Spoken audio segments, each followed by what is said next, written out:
الله لا إله إلا هو الحي القيوم لا تأخذه سنة ولا نوم له ما في السماوات وما في الأرض من ذا الذي يشفع عنده إلا بإذنه يعلم ما بين أيديهم وما خلفهم ولا يحيطون بشيء من علمه إلا بما شاء وسع كرسيه السماوات والأرض ولا يئوده حفظهما وهو العلي العظيم.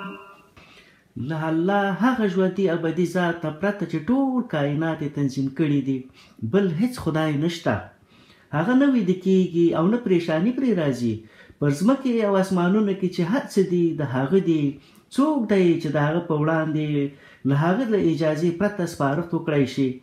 څه چې د بندګانو په وړاندې دي پر هغو هم خبر دی او څه چې له هغو پټ دي هم خبر دی او د هغه له معلوماتو نه هیڅ شی د هغو په ادراک کې نشي ساریدلی مګر دا چې د کوم شي علم ورکول هغه په خپله وغواړي.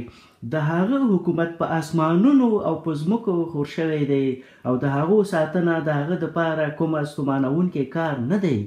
یوازې هماغه یو لوی او لوړ ذات دی.